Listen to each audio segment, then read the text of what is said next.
Bahrain সহ 4টি দেশে এনআইডি সেবা কার্যক্রম পরিচালনায় সরকারের সম্মতি পেয়েছে নির্বাচন কমিশন। এতে প্রথমবারের মতো পোস্টাল ব্যালটে ভোট দেওয়ার সুযোগ পাবেন প্রবাসী বাংলাদেশিরা। পাবেন সরকারি সেবা, ব্যাংক লেনদেন সহ আন্তর্জাতিক মানের পরিচয়পত্র। বাহরাইন থেকে আরিফুল ইসলামের তথ্যচিত্রে ডেস্ক রিপোর্ট। পররাষ্ট্র মন্ত্রণালয়ের সম্মতিতে নির্বাচন কমিশন বাহরাইন, ফ্রান্স, স্পেন ও সিঙ্গাপুরে প্রবাসী বাংলাদেশিদের জন্য এনআইডি নিবন্ধন কার্যক্রম পরিচালনা করবে। এখন থেকে প্রবাসীরা অনলাইনে আবেদন করে দূতাবাসে প্রয়োজনীয় নথি জমা দিয়ে এনআইডি পেতে পারবেন। এই কার্ডের মাধ্যমে ভোট প্রদান ছাড়াও জমি কেনাবেচা, ব্যাংক লেনদেন ও অন্যান্য সরকারি সেবা গ্রহণ সহজ হবে।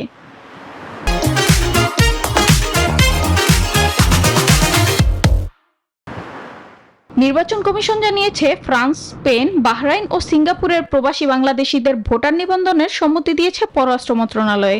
নির্বাচন কমিশন জানিয়েছে, ধাপে ধাপে মোট 40টি দেশে এরপর কার্যক্রম চালু হবে। বাংলাদেশ দূতাবাসে যদি এনআইডি কার্ডের সুযোগ হয়ে যায়, তাহলে অনেকেই আছে বাহরাইন দূতাবাসে গিয়ে এনআইডি কার্ডের কারেকশন করতে পারবেন, যা প্রবাসীরা অত্যন্ত উপকৃত হবে। প্রবাসী ভাইয়েরা দেশে টাকা পাঠাতে, জমি কিনতে, চিকিৎসা কিংবা সন্তানের পড়ালেখা এবং অন্যান্য অর্থনৈতিক সুবিধা গ্রহণ করার জন্য এই এনআইডি কার্ডের প্রয়োজন হয়ে থাকে। বাংলাদেশ সরকার যদি আমাদের এই এনআইডি কার্ডটা বানায় করে দিতে পারে, তাহলে আমরা উপকৃত হলাম, ভোটও দিতে পারলাম।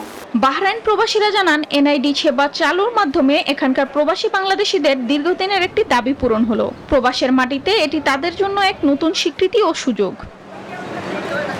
Desk report, news 24।